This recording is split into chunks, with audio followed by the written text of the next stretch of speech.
संकल्प IAS coaching channel भाई रघुवर प्रसाद की तरफ से कल मैं आप लोगों को बता दिया था कि प्रस्तावना संविधान का भाग है कि नहीं, इस पर हमने फोकस डाला था। लेकिन कल बताए थे कि आप पढ़ते जा रहे हैं लेकिन क्या क्या आईएएस के सिलेबस में है उसको आप जान नहीं रहे हैं। तो मैं यूपीएससी के पाठ्यक्रम को, प्रारंभिक पाठ्यक्रम और मुख्य पाठ्यक्रम को बताने का जो यहाँ एक सिलसिलेवार बता दे रहा हूँ, और इसको आप जो है सिलसिलेवार पढ़िएगा तो आपके समझ में एक खाका बनेगी, तो आपकी मजबूती बढ़ेगी। आपकी मजबूती बढ़ेगी तो यूपीएससी में आप चयन हो जाइएगा। तो आइए हम चलते हैं कि यूपीएससी क्या है। यूनियन पब्लिक सर्विस कमीशन, संघ लोक सेवा आयोग। यूनियन माने संघ, पी माने पब्लिक माने लोक, और एस माने सर्विस यानी सेवा, और सी माने कमीशन माने आयोग। तो यूनियन पब्लिक सर्विस कमीशन से ही आईएएस का चयन होता है, या आईपीएस का चयन होता है, या आईपीएस का चयन होता है, या आईएएस एलाइड का चयन होता है। तो इसके कुछ पाठ्यक्रम हैं। अगर इस पाठ्यक्रम को आप पढ़िएगा तो सिलसिलेवार पढ़िएगा तो आपको फायदा होगा, मन भी लगेगा। और वैसे ही हवा में पढ़ते जाइएगा, हम पढ़ाते जाएंगे तो मजा नहीं आएगा। तो यहाँ अभिरुचि बढ़ा करके पढ़नी है। तो आइए यूपीएससी का वर्णन भारतीय संविधान के, यूपीएससी का वर्णन भारतीय संविधान के, यूपीएससी का वर्णन भारतीय संविधान के 14वें भाग में अनुच्छेद 315 से लेकर और 323 तक वर्णित है। पहले तो इसको जान जाइए। अगर आप संघ लोक सेवा आयोग की तैयारी कर रहे हैं तो सभी आयोगों की तैयारी कर लेंगे। तो भारतीय संविधान के 14वें भाग में अनुच्छेद 315 से लेकर के याद करिएगा और 323 तक वर्णित है। ये सवाल आपका ही क्लियर हो गया। अगर पूछ दिया, अब आईएएस बन के अगर इंटरव्यू में जाए तो पूछा कि आप तो यूपीएससी पास करके आए हैं, बताइए यूपीएससी जो है भारतीय संविधान के किस भाग में है, तो आप कहिएगा 14वें भाग में है। कहेगा कि किस अनुच्छेद से किस अनुच्छेद तक में है, तो कहिएगा 315 से 323 तक में वर्णित है। तो इतना आपको जानना बड़ी जरूरी है, क्योंकि यूपीएससी के विषय में जब पढ़ रहे हैं तो वह किस भाग में है और किस अनुच्छेद से लेके किस अनुच्छेद में है, तो यह मैं आपको बता दिया 14वें भाग में है और 315 से लेकर 323 तक में है। और यह संवैधानिक निकाय है। यह क्या है? संवैधानिक निकाय है। यह संवैधानिक निकाय है। यह संवैधानिक निकाय है। संवैधानिक निकाय है यानी कॉन्स्टिट्यूशनल बॉडी, कॉन्स्टिट्यूशनल बॉडीज है, कॉन्स्टिट्यूशनल बॉडीज है। अगर ये कॉन्स्टिट्यूशनल बॉडीज नहीं होता तो जिस तरह से भ्रष्टाचार आजकल के देश में चल रहा भ्रष्टाचार, सभी आईएएसओं की भर्ती चोर दरवाजे से कर लिया जाता। अभी कॉन्स्टिट्यूशनल बॉडी होते हुए भी पिछले दरवाजे से जो है लेटरल दरवाजा जिसे डोर कहते हैं उसके तहत चोर दरवाजे से जो भर्ती हो रही है, तो हमारे समाज के लोग जो है, हमारे समाज के पढ़ने वाले लड़के को बेचैनी पकड़ लिया कि साला पढ़ लिख के क्या होगा, कि जब ये चोर दरवाजे से बिना पढ़े लिखे को आईएएस बनाता है तो पढ़ने लिखने से क्या फायदा। लेकिन यही है कि ये कॉन्स्टिट्यूशनल बॉडी है, होल्ड नहीं कर सकता। चोर तो चोरी थोड़ी करता है, तो थोड़ा थोड़ा चोरी कर रहा है। तो यही बात है। तो आपको जान जाइए भारतीय संविधान के 14वें भाग में अनुच्छेद 315 से 323 तक में वर्णित है। और यह संवैधानिक बॉडीज है, कॉन्स्टिट्यूशनल बॉडीज है, संवैधानिक निकाय है। इस पर लड़ाई लड़नी चाहिए हर विद्यार्थी को कि क्यों जब संवैधानिक निकाय है तो क्यों संविधान के खिलाफ काम हो रहा है, चोर दरवाजे से क्यों आईएएस की भर्ती हो रही है, क्यों नहीं पढ़ लिख करके आईएएस बनाया जा रहा है। इसके लिए एकदम बुलंदी के साथ आवाज उठानी चाहिए, आंदोलन करनी चाहिए। राष्ट्रीय अथवा सभी विद्यार्थियों के एकजुट होकर के आंदोलन करना चाहिए। जो इसके जिम्मेवार हैं, जो चोरी दरवाजे से भर्ती कर रहे हैं, उसके खिलाफ आंदोलन होना चाहिए। आइए अब चलते हैं। ये जान गए कि भारतीय संविधान के 14वें भाग में अनुच्छेद 315 से लेकर 323 तक इसका वर्णन है, संवैधानिक निकाय, इतना जान जाइए। आइए अब हम चलते हैं प्रारंभिक परीक्षा। पहले तो प्रारंभिक परीक्षा होती है यूपीएससी की, तो प्रारंभिक परीक्षा, प्रारंभिक परीक्षा, प्रारंभिक परीक्षा, आईएएस की प्रारंभिक परीक्षा, आईएएस की चाहे यूपीएससी की प्रारंभिक परीक्षा। तो प्रारंभिक परीक्षा में आपको क्या क्या पढ़ने हैं? तो प्रारंभिक परीक्षा प्रश्न पत्र पहला, प्रश्न पत्र फर्स्ट, समय 2 घंटे का है, समय 2 घंटे का है, समय 2 घंटे का है, समय 2 घंटे का है, और अंक इसके 200 के हैं, अंक 200 के हैं। अब समझ गए? प्रश्न पत्र 1 समय 2 घंटे का है, अंक 200 का है, और ये प्रारंभिक परीक्षा में जिसपे ये समान अध्ययन है, जनरल स्टडीज का नाम है, तो प्रश्न पत्र फर्स्ट है, ये समान अध्ययन है। तो समान अध्ययन में क्या क्या पढ़ना है? आइए, समान अध्ययन में या प्रश्न पत्र फर्स्ट में, प्रारंभिक परीक्षा के प्रश्न पत्र फर्स्ट में राष्ट्रीय तथा अंतर्राष्ट्रीय, राष्ट्रीय तथा अंतर्राष्ट्रीय महत्व की, राष्ट्रीय तथा अंतर्राष्ट्रीय महत्व की घटनाएं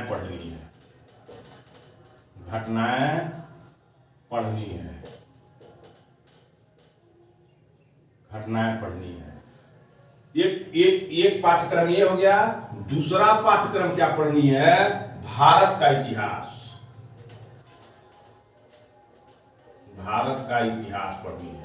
लिख लीजिएगा, भारत का इतिहास और भारत का राष्ट्रीय आंदोलन, भारत का इतिहास और भारत का राष्ट्रीय आंदोलन,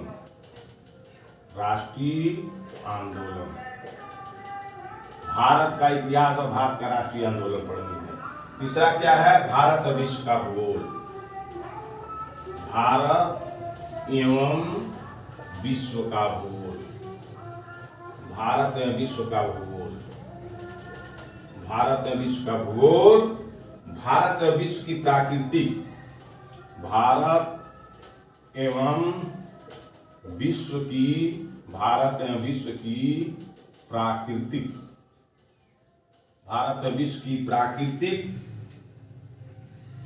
भारत एवं विश्व की प्राकृतिक, सामाजिक,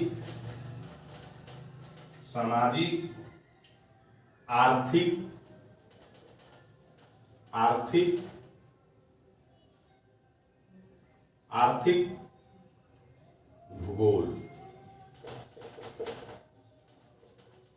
भारत एवं विश्व का भूगोल में भारत एवं विश्व की, भारत की भी और विश्व की भी जो नेचुरल चीजें हैं उसका, और जो भारत और विश्व लेवल पर सोशल सिस्टम है उसको, और भारत और विश्व पर जो इकोनॉमिक सिस्टम है उसको, और भारत और विश्व का जो ज्योग्राफिकल पॉइंट है उसको पढ़ना है। आइए, चौथा पाठ्यक्रम क्या है? भारतीय राजतंत्र एवं शासन, भारतीय राज्यतंत्र, भारतीय राजतंत्र एवं शासन, भारतीय राजतंत्र एवं शासन, भारतीय राजतंत्र और शासन। तो इसमें क्या पढ़ना है? संविधान पढ़ना है, संविधान। उसके बाद राजनीतिक प्रणाली, राजनीतिक प्रणाली, पंचायती राज,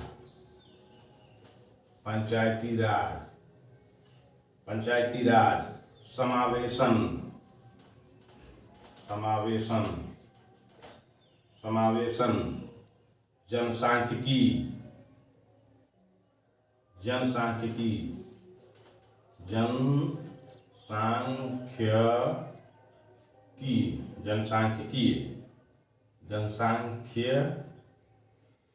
जनसांख्यिकी।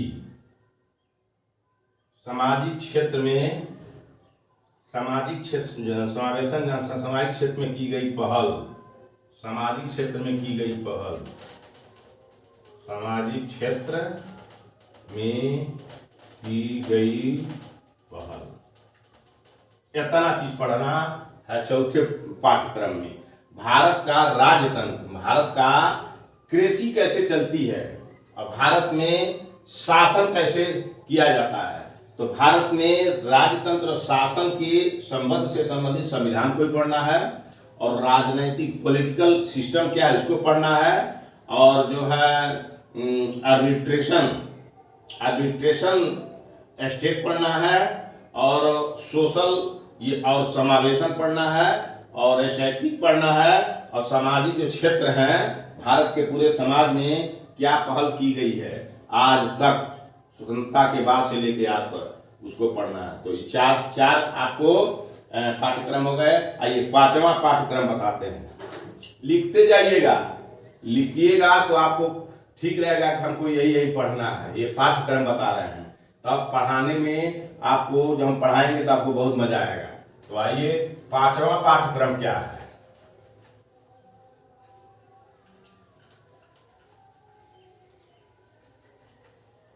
पांचवा पाठ्यक्रम क्या है? पांचवा पाठ्यक्रम क्या है? आर्थिक और सामाजिक विकास। आर्थिक और सामाजिक विकास, आर्थिक और सामाजिक विकास, आर्थिक और सामाजिक विकास। कितना भारत में जो गैर बराबरी के दर्जे वाले लोग हैं, या पूरे भारत का आर्थिक रूप से और सामाजिक रूप से क्या विकास था, क्योंकि भारत तो आर्थिक रूप से और सामाजिक रूप से पिछड़ा देश था तो स्वतंत्रता के बाद से, और स्वतंत्रता के पहले भी तो कितना विकास हुआ, आर्थिक और सामाजिक का सतत विकास इसमें है, जो रोज रोज हो रहे हैं। सतत विकास क्या है इसको भी पढ़ना है। गरीबी पढ़ना है, गरीबी पढ़ना है, गरीबी, उसके समावेशन,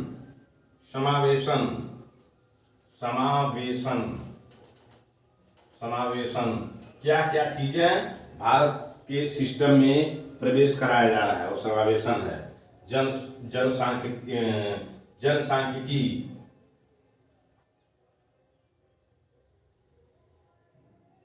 और जनसांख्यिकी समावेशन, और सामाजिक क्षेत्र में की गई पहल तो मैंने उसमें बता दिया है।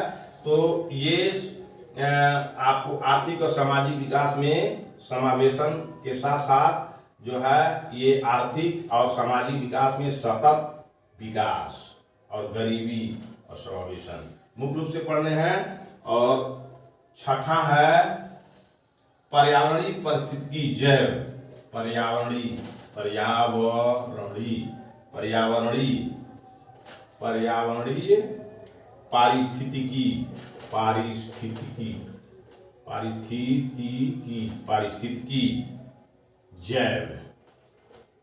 पारिस्थितिकी जैव।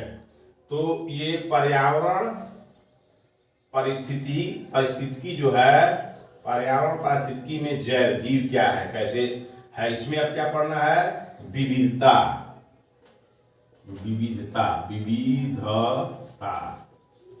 पढ़ना है। मौसम, परिवर्तन संबंधी समान मुद्दे, परिवर्तन संबंधी सामान्य मुद्दे, परिवर्तन संबंधी समान मुद्दे जिनके लिए विषयगत विशेषज्ञता आवश्यक नहीं है, जिनके लिए विषयगत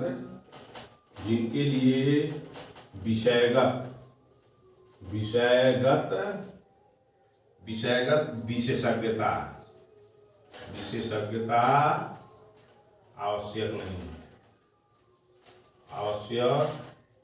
नहीं है, ये पढ़ने हैं आपको जो है। और जो है आपको छठवां में पढ़ना है सामान्य ज्ञान।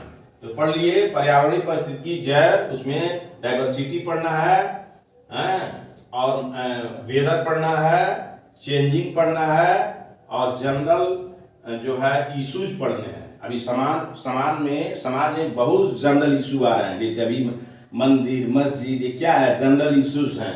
तो ये जनरल इश्यूज जिनके विषयगत आवश्यक नहीं, इसमें स्पेशलिस्ट नहीं होना चाहिए धर्म का, और मंदिर मस्जिद का और गिरजाघर का बहुत स्पेशलिस्ट नहीं होना चाहिए। ये समान मुद्दे पढ़ने हैं। तो ये छठवां आपका पर्यावरणीय परिस्थिति, जैव विविधता, मौसम परिवर्तन संबंधी समान मुद्दे जिनके लिए विषयगता की कोई जरूरत नहीं है, समान जानकारी रखना है। तो आइए अब चलते हैं छठवां क्या पढ़ना भाई।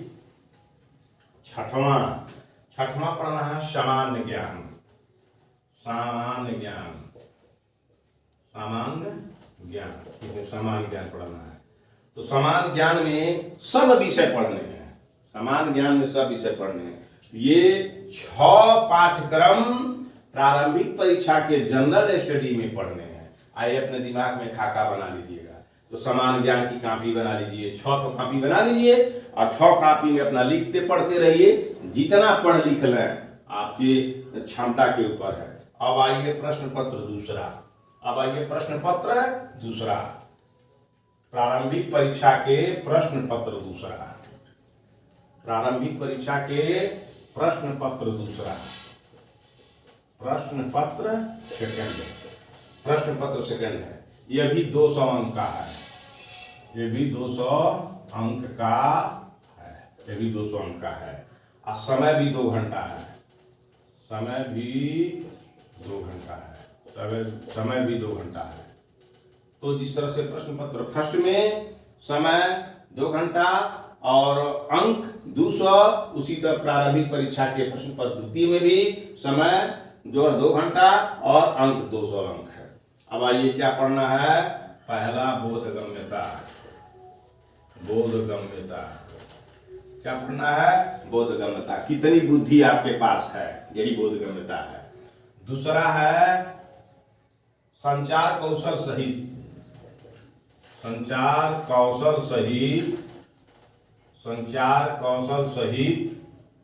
अंतर्वैयक्तिक कौशल।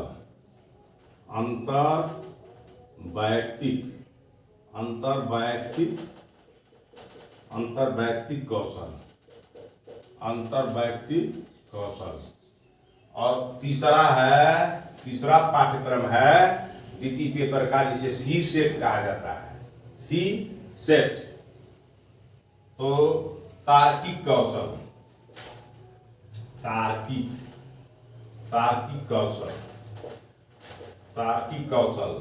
एवं विश्लेषणात्मक क्षमता।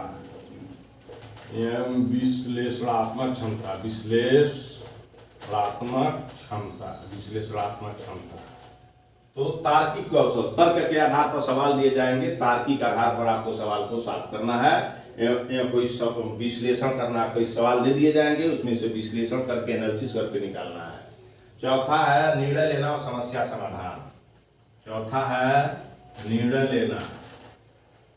लेना एवं समस्या समाधान। जैसे मान लीजिए आप कलेक्टर बन गए, और जब बन गए तो आपको निर्णय लेना होगा। कहीं कत्ल हो गया और दोनों तरफ से कई ग्रुप के आदमी आ गए, तो कैसे निर्णय लीजिएगा, इसी की पढ़ाई इसमें है। और कत्ल हो गया, समस्या है, तो उसका समाधान कैसे करिएगा, तो इसलिए निर्णय लेना समस्या समाधान है। और उसके बाद सामान्य मानसिक योग्यता, पांचवा है सामान्य मानसिक योग्यता।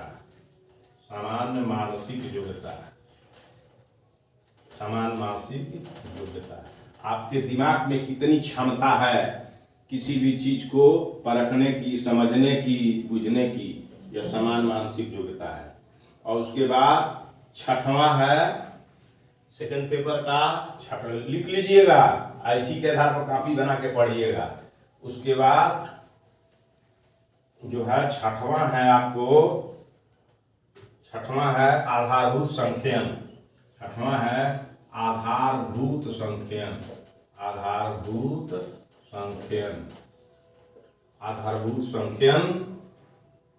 संख्यन उनके संबंध, विस्तार एवं क्रम।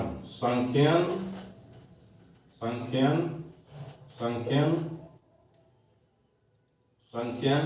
एवं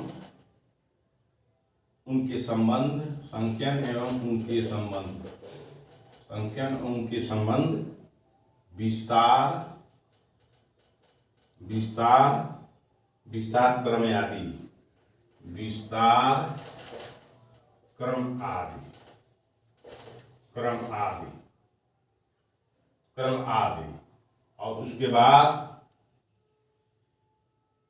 क्रम आदि, ये सब 10वीं कक्षा के, 10वीं कक्षा के, 10वीं कक्षा का स्तर का होगा, स्तर का होगा। 10वीं कक्षा का आंकड़ों का निर्वचन करना है। जो आंकड़े दिए रहेंगे, आंकड़ों का निर्वचन, निर्वचन करना होगा, निर्वचन करना होगा। चार्ट बनाना होगा, चार्ट, चार्ट से चार्ट, ग्राफ जो पढ़ते हैं हाई स्कूल में उसको भी पढ़ना है। तालिका बनाना होगा, तालिका, उसमें आंकड़ों की पर्याप्तता, आंकड़ों की पर्याप्तता, आंकड़ों की पर्याप्तता आदि 10वीं कक्षा के स्तर का, आदि 10वीं कक्षा, 10वीं कक्षा के स्तर का होगा। यही आपका पीटी का पाठ्यक्रम है। 6 इसमें 12, लेकिन 6 और 6 12 में पूरा दुनिया है। इसी 6 6 12 में पूरी दुनिया को पढ़ना है। तो ये क्रमबद्ध हो गया। इस क्रमबद्ध को सजो लीजिएगा, एक एक करके पढ़िए। ये आधारभूत संख्या में हमने क्या पढ़ा है उसका सिलेबस है, किताब है, आपके पास पढ़िएगा। और 20 साल क्रम, ये 10वीं कक्षा का ही सब होगा। अब आइए, एक बहुत अच्छी चीज इसमें और जानना है, इसको बगैर जाने आप जो है सचेत नहीं रहिएगा, तो इसको भी जान जाइए। सिविल सेवा पहला है कि सिविल सेवा, सिविल सेवा, सिविल सेवा प्रारंभिक,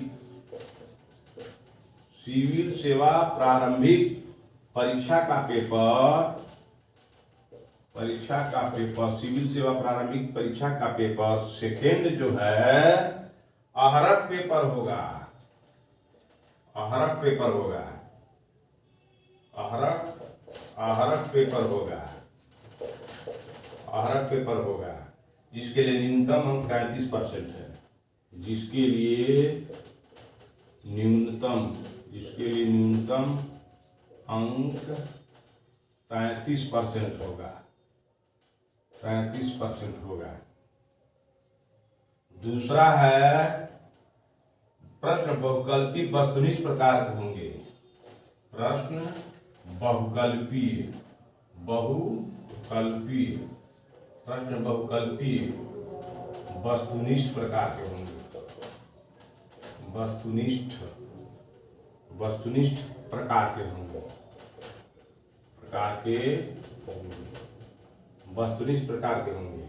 तीसरा, मूल्यांकन के प्रयोजन से, मूल्यांकन के प्रयोजन से, मूल्यांकन के प्रयोजन से उम्मीदवार के लिए, उम्मीदवार के लिए, मूल्यांकन के प्रयोजन से उम्मीदवार के लिए यह अनिवार्य है कि, यह अनिवार्य है कि, यह अनिवार्य है, यह अनिवार्य है कि वह सिविल सेवा प्रारंभिक परीक्षा के, वह सिविल और सिविल सेवा के प्रारंभिक, प्रारंभिक परीक्षा, प्रारंभिक परीक्षा के दोनों प्रश्न पत्र में सम्मिलित हो, परीक्षा के दोनों प्रश्न, दोनों प्रश्न पत्रों में सम्मिलित हो, सम्मिलित हो, दोनों प्रश्न पत्रों में सम्मिलित हो, दोनों प्रश्न पत्रों में सम्मिलित हो। यदि कोई उम्मीदवार सिविल सेवा प्रारंभिक परीक्षा के, यदि कोई उम्मीदवार, यदि कोई उम्मीदवार, यदि कोई उम्मीदवार दोनों प्रश्न पत्रों में, दोनों प्रश्न पत्रों में सम्मिलित नहीं होगा, सम्मिलित नहीं होगा, दोनों प्रश्न पत्रों में सम्मिलित नहीं होगा, तब उसे अयोग्य ठहराया जाएगा, तब उसे अयोग्य ठहराया जाएगा, अयोग्य ठहराया जाएगा। बस इतना चीज है प्रारंभिक परीक्षा में कि दोनों प्रश्न पत्रों में फर्स्ट पेपर सेकंड पेपर दोनों में बैठना होगा। और एक महत्वपूर्ण बात है कि सेकंड पेपर में 33% अंक पाना जरूरी है। अगर दोनों प्रश्न पत्रों में वो नहीं बैठता है तो अयोग्य माना जाएगा। तो ये है प्रारंभिक परीक्षा के पाठ्यक्रम और कुछ शर्तें। अब इतना जान गए ना, अब आराम से और पढ़िएगा। मैं जो पढ़ा रहा हूँ राज्य व्यवस्था, तो उस राज्य व्यवस्था में अभी हम तो छोटा सा चीजें लिए हैं, आज इतना दिन हो गया, तो आपको तो और 8-10 घंटा पढ़ना चाहिए। 10 घंटा पढ़िए, 12 घंटा पढ़िए। हम तो अपना समय निकाल के आप मोटिवेट कर रहे हैं। अब हम आपको प्रारंभिक परीक्षा का ये पाठ्यक्रम बता करके मैं अपने ड्यूटी में जा रहा हूँ, जांच में जा रहा हूँ। ठीक है, तो इसीलिए सभी पाठकों को मेरे तरफ से धन्यवाद। और इसको अपने कॉपी में नोट कर लीजिए कि प्रारंभिक परीक्षा में कौन कौन से पाठ पढ़ने हैं, उसके हिसाब से अपना प्लानिंग बनाइए, पढ़िए और समय के वैल्यू को समझिए।